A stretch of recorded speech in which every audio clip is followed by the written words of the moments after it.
कि विपक्ष जो चुनाव की घोषणा के बाद नए नए गठबंधन बना करके नए नए तौर तरीके अपना रहा था, दूसरे चरण के बाद ही उनकी हवा निकल गई और तीसरे चरण के चुनाव के बाद विपक्ष ने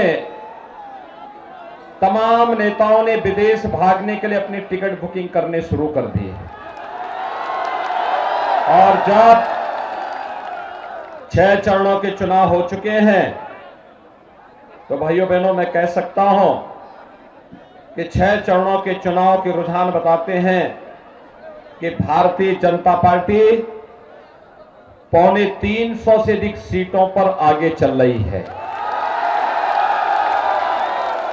7वें चरण में अगर आप जौनपुर की 9 सीट भारतीय जनता पार्टी गठबंधन को देते हैं तो भाइयों बहनों कोई संदेह नहीं कि फिर एक बार 325 पार के भारतीय जनता पार्टी अपने लक्ष्य को प्राप्त न कर पाए। जनता के बीच में जो उमंग है, जो उत्साह है, वो इसी बात को बताता है। मैं आज सुबह चंदौली गया था, वहां पर भी यही उत्साह। अभी मैं मिर्जापुर से आ रहा हूं, वहां पे भी यही उत्साह। और अभी मैं मुगराबाद शाहपुर में आया हूं, भाइयों बहनों यही उत्साह। पश्चिम में मैं सहारनपुर और बिजनौर में था, यही उत्साह था। अवध क्षेत्र में कानपुर और लखनऊ में था, वहां पर भी यही उत्साह था। और जब मैं गोरखपुर क्षेत्र से आया हूं, वहां पर भी यही उत्साह देखने को मिला। बुंदेलखंड में तो विपक्ष की बोनी नहीं खुलने वाली है। और भाइयों बहनों इसीलिए मैं आया हूं जौनपुर में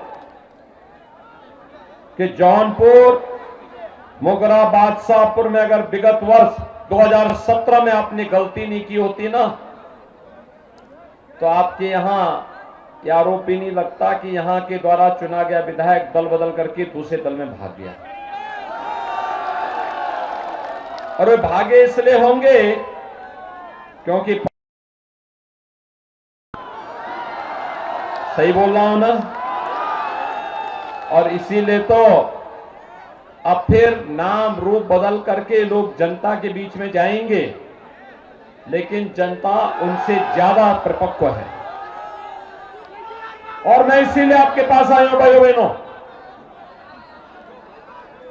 जब अब उत्तर प्रदेश ये तय हो चुका है कि भारतीय जनता पार्टी गठबंधन की सरकार बनने जा रही है, तो अभी से विपक्षी नेताओं के पैरों के नीचे की जमीन खिसकती हुई दिखाई दे रही है।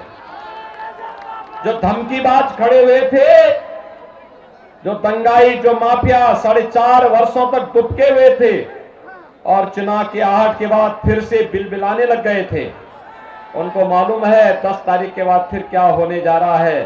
और इसीलिए मैं आपसे भी अपील करने के लिए आया हूं कि भारतीय जनता पार्टी ने राष्ट्रवाद, विकास और सुशासन के लिए आपसे जो समर्थन मांगा है, उस समर्थन के लिए आज आपके बीच में आया हूं।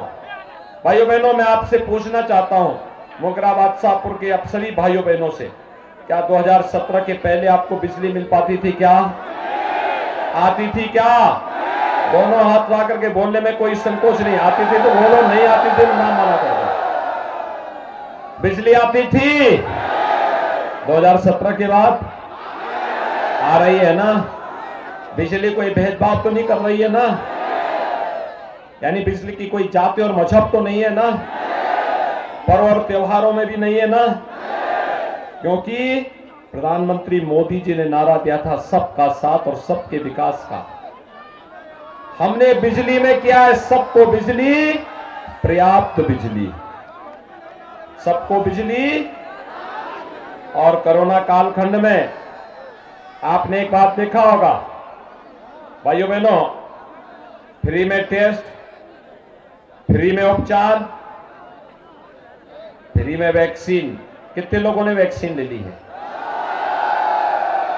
वैक्सीन का पैसा तो नहीं लगा। अगर सपा बसपा की सरकार होती, ये पूरी वैक्सीन बाजार में बिक जाती, किसी गरीब को नहीं लग पाती।